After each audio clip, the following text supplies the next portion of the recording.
What's up, everybody? Matt with RaceNews.com here to preview the 2023 Kings Plate, and to do this, we brought in a Woodbine expert, good friend of ours, JD Fox. JD, welcome to RaceNews.com. Welcome back here, and first time since 1951, this race is called the Kings Plate.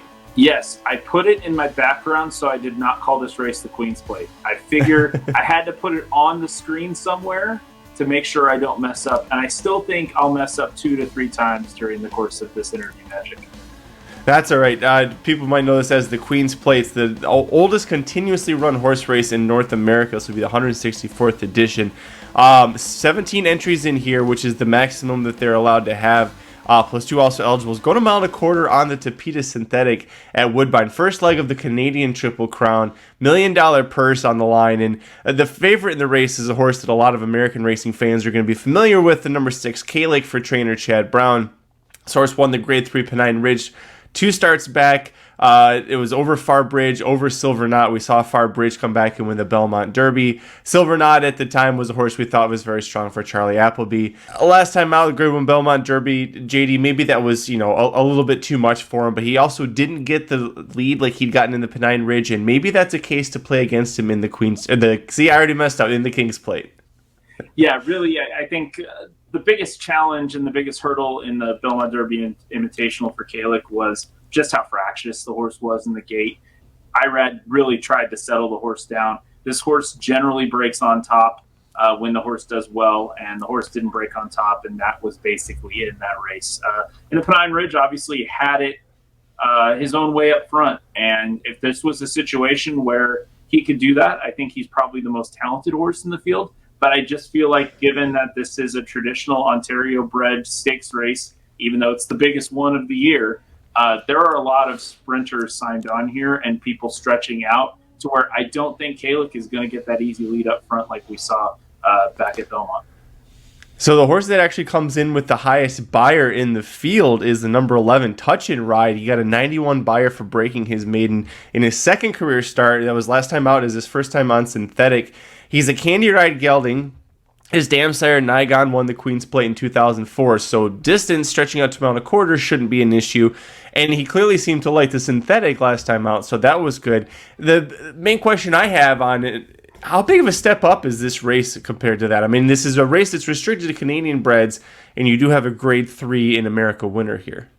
So the first time Touch and Ride tried to race, Stuart Scratch failed to load. That's always a struggle. That happened back in June. We saw the July 1st on Canada Day performance, and that's a big card at Woodbine. We saw this horse run on the turf, run third in a race where Legislator finished second. This horse got DQ'd on Sunday at Del Mar, was much the best in an allowance optional claimer, which had no horses in for a claiming tag. So really, it was a full-on allowance affair. That's why I don't feel like this is as gigantic a leap as you might think, just because that candidate card was huge, finished second in that one, and then just one for fun. Extended, could have gone for much more lengthwise for the maiden breaking scores. So best buyer in the field. I like the third up kind of standpoint with this horse, and it's interesting connections as well. Chiefswood Stables has been at this for a long time. They won this race back in 2004. Their trainer, Lane Gilforte, very interesting story. At one point in his career, he was the king of Fort Erie. 2000 to 2004, won over $1 million in earnings each year at Fort Erie, was the first trainer to do that. Really has taken a step aside to run Chiefswood Stables, run the farm, also run their rehoming program for thoroughbreds. So he has not had a lot of runners lately, but this was a passion project, this horse from Chiefswood Stable. And Lane Gilforte getting a shot here. First time, and we're talking about a Canadian trainer that's been training horses for 30 years. First time in the race, and first time for Jose Campos, the former Mexican legend jockey who's made a home at Woodbine, also attempting this race. A couple more horses I want to talk about. The number 2 Elysian Field, I think, is interesting. This is a filly taking on the boys. Made her first 3 starts of her career against open companies as Saratoga as a 2-year-old in the Gulfstream Park Championship meet. Since she came to Woodbine, she's 2 for 3 over the synthetic. She won the Woodbine Oaks last time out, and it wouldn't be a huge shocker for a filly to beat the boys in this race. It's happened 38 times, including last year, Moira did it. And then Wonder Godot in 2018 has the same connections as Elysian Field, trainer Mark Casse, owner Gary Barber. So connections that know how to win this race with a filly. What do you give Elysian Field's chances here?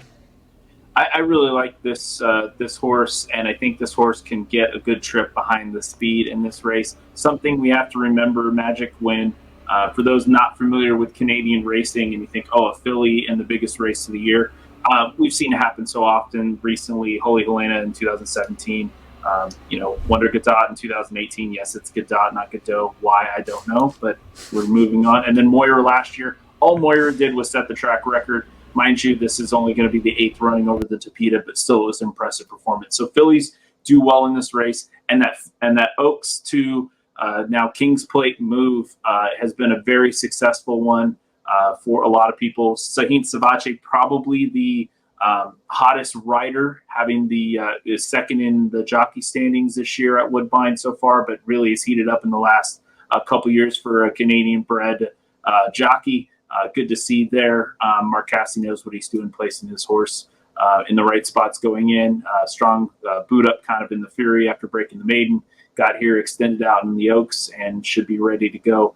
Draws a good position here. I think 2's not a terrible spot in this field, given how the rest of the lineup ended up with a lot of the speed on the outside. I don't think Elysian Field's going to get really pushed along in the first 1/8 of a mile and really get in any sort of gate trouble, because there's not a lot of speed around her.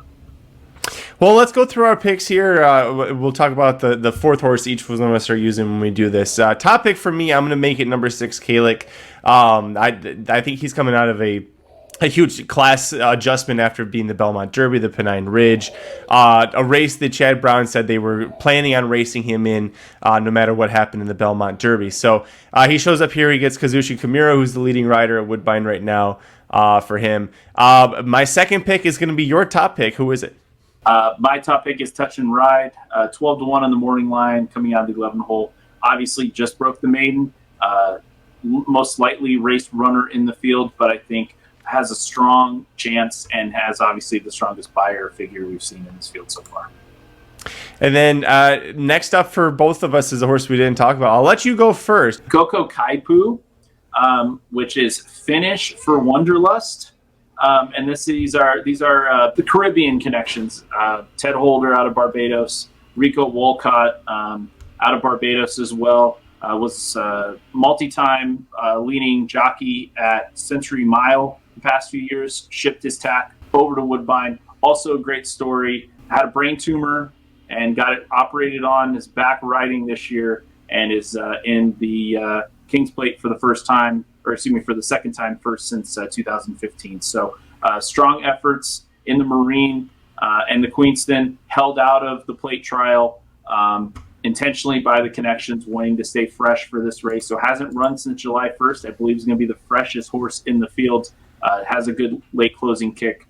Coco Kaipu should be involved in the top 3, no doubt in my mind. And he was held out of the plate trial that was won by my third pick in here, number 13, Paramount Prince. Went gate to wire in that race, but was going 9 furlongs. I think stretching out to 10 furlongs should well be in with his grasp. I also love the fact that this horse in 5 starts has never missed the board. He's got 2 wins, 2 seconds, and a third. So he might not be strong enough to win, especially if there is a big pace battle up front early, but I do think that he is strong enough to at least hold on and get a piece of things late. And then last up for me was Elysian Field. I have her sitting in 4th. And then who was your 4th pick? Kalik, kind of the same argument you just gave for Paramount Prince, holding on, being up near the lead. Paramount Prince was my top pick in the plate trial, was lone speed there, is not lone speed here. Mark Casse, Patrick Husband, strong connections, will probably fade, might be in that 5th spot if you're looking to play the Force Out Super High 5, which is a huge jackpot that they're actually holding over until this race.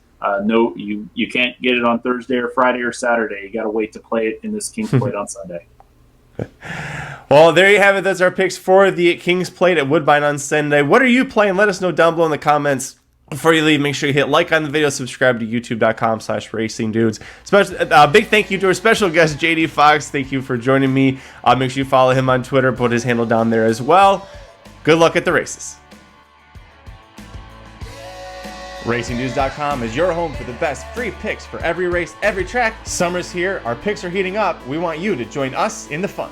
Subscribe to the Racing Dudes YouTube channel right now. Click the notification bell. You don't want to miss a single one of our awesome videos. Want to make money betting horses? Bet with the Racing Dudes.